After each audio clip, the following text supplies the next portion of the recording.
Hello दोस्तों, स्वागत है आपका अपने ही यूट्यूब चैनल किस्से कहानियों की ऑडियो लाइब्रेरी पर। अभी हम सुन रहे हैं मुंशी प्रेमचंद्र द्वारा रचित उपन्यास कायाकल्प का भाग 39। तो चलिए सुनते हैं आज का भाग। एक महीना पूरा गुजर गया और ना अहिल्या ही आई ना कोई दूसरा ही। शंखधर दिन भर उसकी बाट जोहता रहता। रेल का स्टेशन वहां से 5 मील पर था। रास्ता भी साफ था, फिर भी कोई नहीं आया। चक्रधर अब कहीं चले जाते तो वह चुपके से स्टेशन की राह लेता और निराश होकर लौट आता। आखिर 1 महीने के बाद तीसरे दिन उसे एक पत्र मिला, जिसे पढ़कर उसके शोक की सीमा न रही।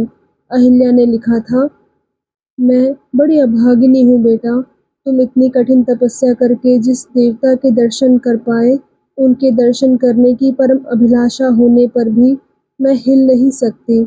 1 महीने से बीमार हूँ, जीने की आशा नहीं। अगर तुम आ जाओ तो तुम्हें देख लूँ, नहीं तो यह अभिलाषा भी साथ जाएगी। मैं कई महीने हुए आगरे में पड़ी हूँ, जी घबराया करता है। अगर किसी तरह स्वामी जी को ला सको तो अंत समय उनके चरणों के दर्शन भी कर लूं। मैं जानती हूँ वह न आएंगे, व्यर्थ ही उनसे आग्रह न करना, मगर तुम आने में एक क्षण का भी विलंब न करना। शंखधर डाकखाने के सामने खड़ा देर तक रोता रहा। माताजी बीमार हैं, पुत्र और स्वामी के वियोग से ही उनकी यह दशा हुई। क्या वह माता को इस दशा में छोड़कर एक क्षण भी यहाँ विलंब कर सकता है? उसने 5 साल तक अपना कोई समाचार न लिखकर माता के साथ जो अन्याय किया था, उसकी व्यथा से वह अधीर हो उठा। उसका मुख उतरा हुआ देखकर चक्रधर ने पूछा, क्यों बेटा, आज उदास क्यों मालूम होते हो? शंखधर बोला, माताजी का पत्र आया है, वह बहुत बीमार है। मैं पिताजी को खोजने निकला था, वह तो न मिले। माताजी भी चली जा रही है। पिताजी इस समय मिल जाते तो मैं उनसे अवश्य कहता। चक्रधर बोले, क्या कहते, कहो ना। शंखधर बोला, कह देता कि आप माताजी के प्राण ले रहे हैं।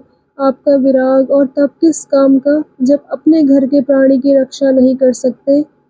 आपके पास बड़ी बड़ी आशाएं लेकर आया था, पर आपने भी अनाथ पर दया न की। आपको परमात्मा ने योग बल दिया है। आप चाहते तो पिताजी की टोह लगा देते। चक्रधर ने गंभीर स्वर में कहा, बेटा, मैं योगी नहीं हूँ, पर तुम्हारे पिताजी की टोह लगा चुका हूँ, उनसे मिल भी चुका हूँ। तुम नहीं जानते, पर वे गुप्त रीति से तुम्हें देख भी चुके हैं। उन्हें तुमसे जितना प्रेम है तुम उसकी कल्पना भी नहीं कर सकते। तुम्हारी माता को वह नित्य याद किया करते हैं, लेकिन उन्होंने अपने जीवन का जो मार्ग निश्चित कर लिया है, उसे छोड़ नहीं सकते और न स्वयं किसी के साथ जबरदस्ती कर सकते हैं। तुम्हारी माताजी अपनी ही इच्छा से वहां रह गई थी, वह तो उन्हें अपने साथ लाने को तैयार थे। शंखधर बोला, आजकल तो माताजी आगरे में है, बागेश्वरी देवी से मिलने आई थी, वहीं बीमार पड़ गई। लेकिन आपने पिताजी से भेंट की और मुझसे कुछ ना कहा। इससे तो यह प्रकट होता है कि आपको भी मुझ पर दया नहीं आती। चक्रधर ने कुछ जवाब न दिया, जमीन की ओर ताकते रहे। वह अत्यंत कठिन परीक्षा में पड़े हुए थे। बहुत दिन के बाद अनायास ही उन्हें पुत्र का मुख देखने का सौभाग्य प्राप्त हो गया था। वे सारी भावनाएं, सारी अभिलाषाएं, जिन्हें वह दिल से निकाल चुके थे, जाग उठी थी और इस समय वियोग के भय से आर्तनाद कर रही थी। वह मोहबंधन, जिसे वह बड़ी मुश्किल से ढीला कर पाए थे, अब उन्हें शतगुण वेग से अपनी ओर खींच रहा था। मानो उसका हाथ उनके अस्थि पंजर को चीरता हुआ उनके अंतःस्थल तक पहुंच गया है। सहसा शंखधर ने अवरुद्ध कंठ से कहा, तो मैं निराश हो जाऊं क्या? चक्रधर ने हृदय से निकलते उच्छ्वास को दबाते हुए कहा, नहीं बेटा, संभव है कभी वह स्वयं पुत्र प्रेम से विकल होकर तुम्हारे पास दौड़े आए। इसका निश्चय तुम्हारे आचरण करेंगे। अगर तुम अपने जीवन में ऊंचे आदर्श का पालन कर सके तो तुम उन्हें अवश्य खींच लोगे। यदि तुम्हारा आचरण भ्रष्ट हो गया तो कदाचित इस शोक में वह अपने प्राण दे दे।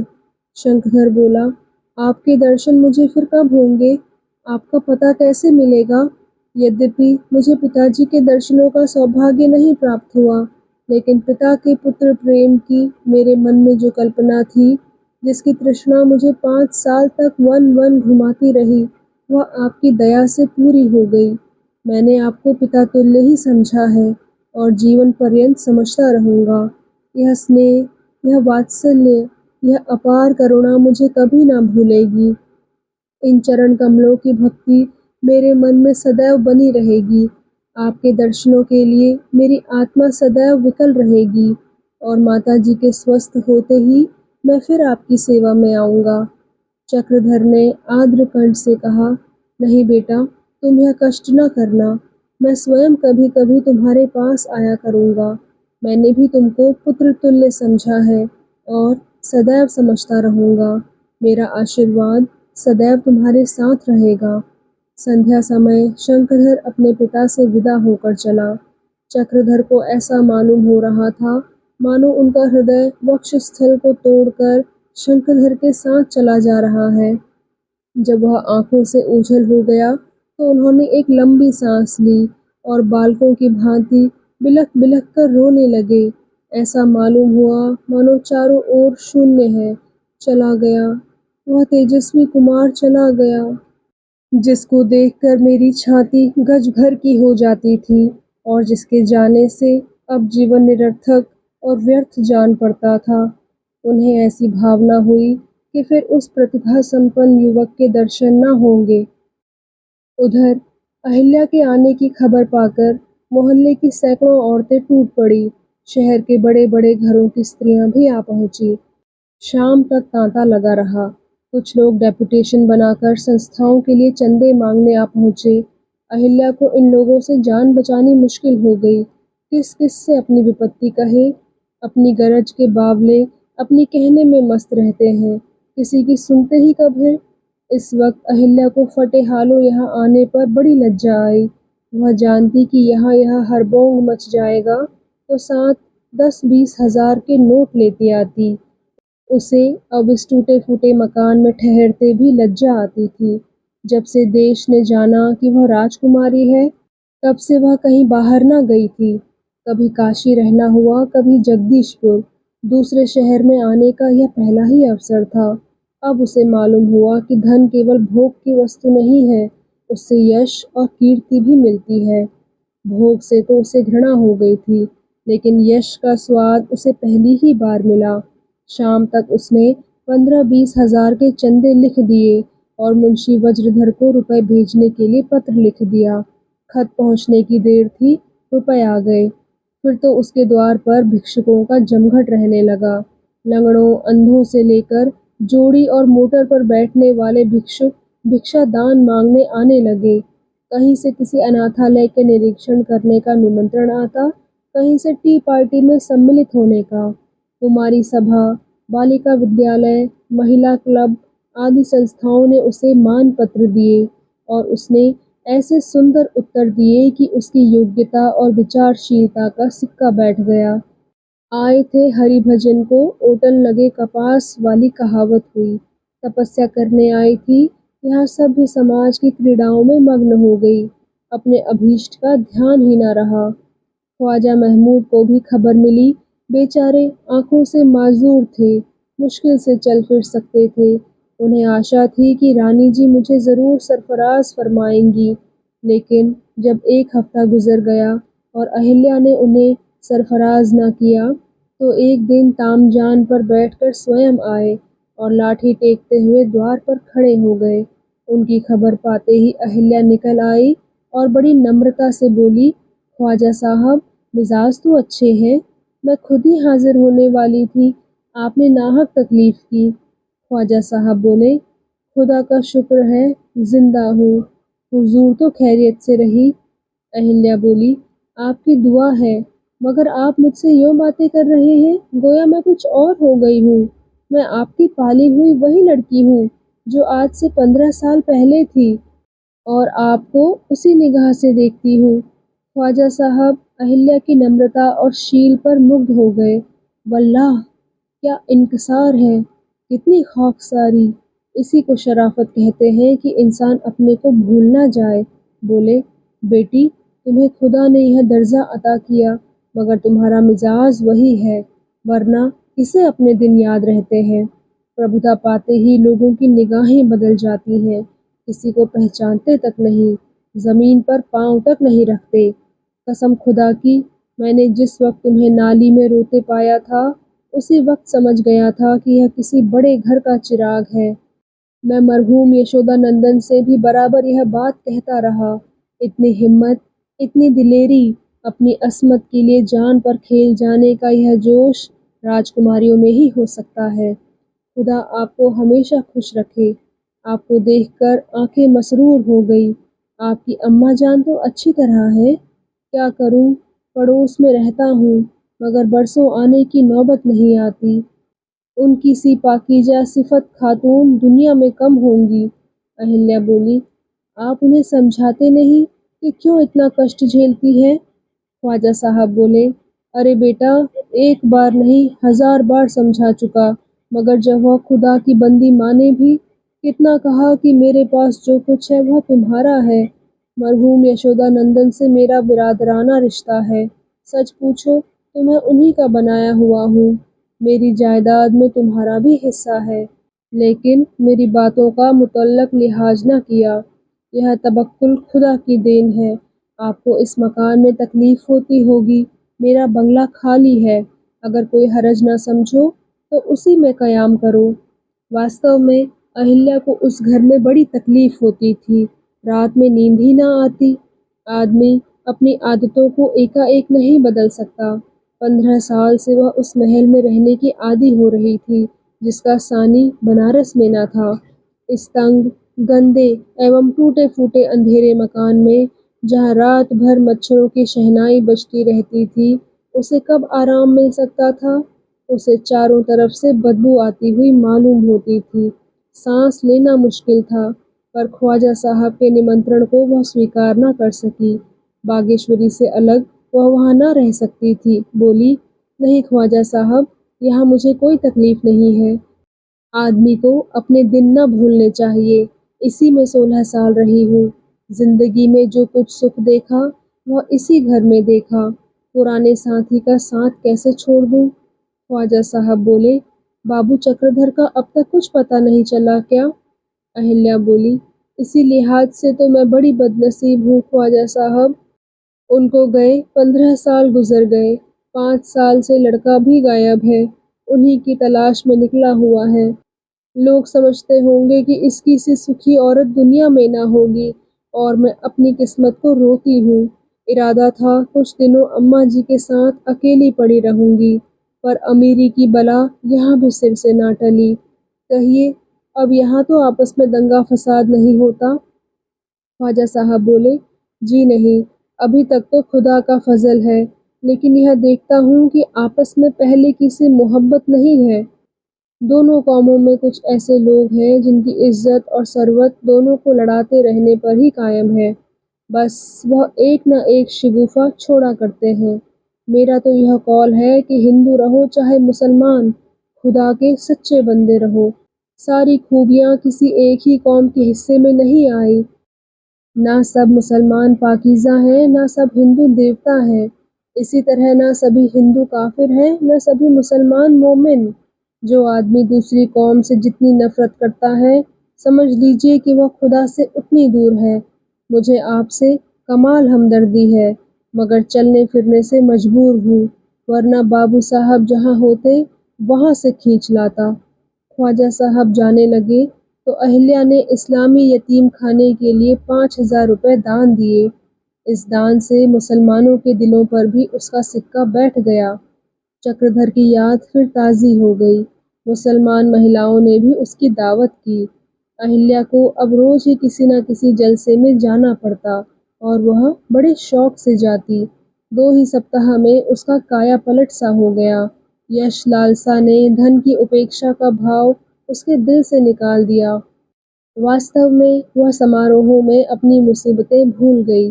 अच्छे-अच्छे व्याख्यान तैयार करने में वह इतना तत्पर रहने लगी, मानो उसे नशा हो गया है। वास्तव में यह नशा ही था। इस लालसा से बढ़कर दूसरा नशा नहीं। बागेश्वरी पुराने विचारों की स्त्री थी। उसे अहिल्या का यूं घूम घूम कर व्याख्यान देना और रुपए लुटाना अच्छा न लगता था। एक दिन उसने कह ही डाला, "तोरी अहिल्या, तू अपनी संपत्ति लुटाकर ही रहेगी क्या?" अहिल्या ने गर्व से कहा, "और है ही किस लिए अम्मा जी? धन में यही बुराई है कि इससे विलासिता बढ़ती है, लेकिन इसमें परोपकार करने की सामर्थ्य भी है।" बागेश्वरी ने परोपकार के नाम से चिढ़कर कहा, "तू जो कर रही है यह परोपकार नहीं, यश लालसा है। अपने पुरुष और पुत्र का उपकार तो तू कर न सकी, संसार का उपकार करने चली है।" अहिल्या बोली, "तुम तो अम्मा जी आपे से बाहर हो जाती हो।" बागेश्वरी बोली, "अगर तू धन के पीछे अंधी न हो जाती तो तुझे यह दंड न भोगना पड़ता। तेरा चित्त कुछ कुछ ठिकाने पर आ रहा था, तब तक तुझे यह नई सनक सवार हो गई। परोपकार तो तब समझती जब तू वहीं बैठे बैठे गुप्त रूप से चंदे भिजवा देती। मुझे शंका हो रही है कि इस वाह वाह से तेरा सिर न फिर जाए। धन का भूत तेरे पीछे बुरी तरह पड़ा हुआ है और अभी तेरा कुछ और अनिष्ट करेगा।"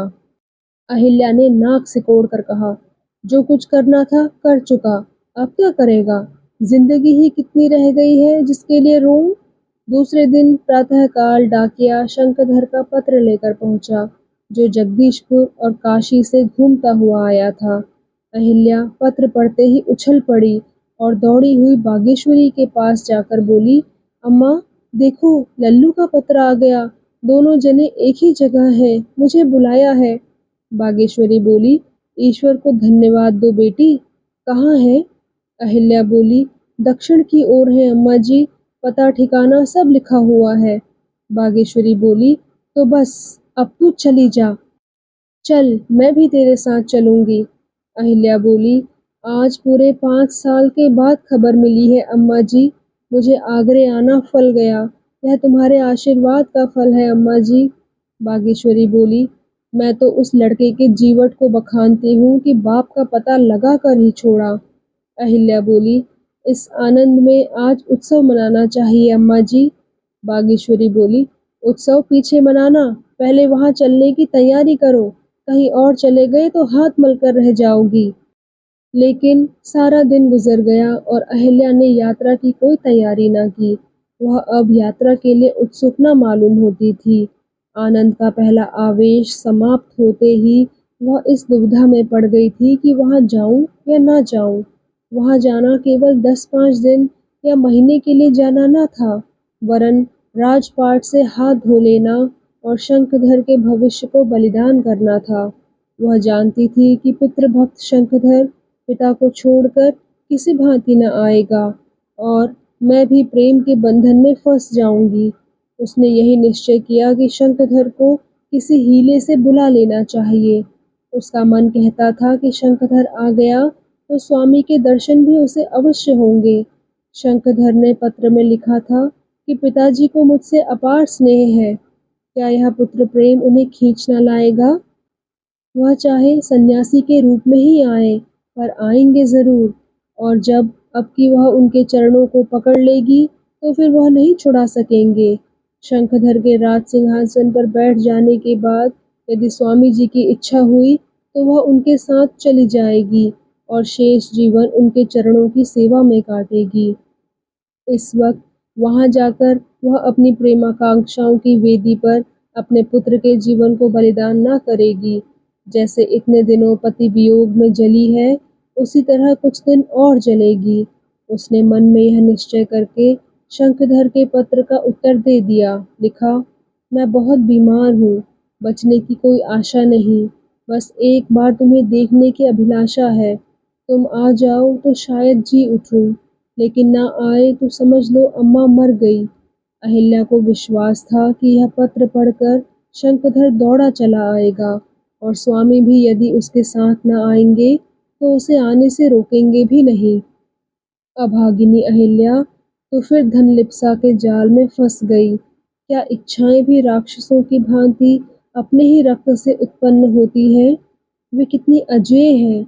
जब ऐसा ज्ञात होने लगा कि वे निर्जीव हो गई हैं, तो सहसा वे फिर जी उठी और संख्या में पहले से शतगुण होकर। 15 वर्ष की दारुण वेदना एक क्षण में विस्मृत हो गई। धन्य रे तेरी माया। संध्या समय बागेश्वरी ने पूछा, क्या जाने का इरादा नहीं है? अहिल्या ने शर्माते हुए कहा, अभी तो अम्मा जी मैंने लल्लू को बुलाया है, अगर वह न आवेगा तो चली जाऊंगी। बागेश्वरी बोली, लल्लू के साथ क्या चक्रधर भी आ जाएंगे? तू ऐसा अवसर पाकर भी छोड़ देती है, न जाने तुझ पर क्या विपत्ति आने वाली है। अहिल्या अपने सारे दुख भूलकर शंखधर के राज्याभिषेक की कल्पना में विभोर हो गई। तो दोस्तों, कैसा लगा आपको आज का भाग? कृपया कमेंट सेक्शन में आकर ज़रूर बताइएगा। और अगर आपने अभी तक इस चैनल को सब्सक्राइब नहीं किया है तो कृपया सब्सक्राइब भी ज़रूर कर लीजिएगा। मैं मिलती हूँ आपसे इसी कहानी के अगले भाग के साथ। तब तक के लिए धन्यवाद।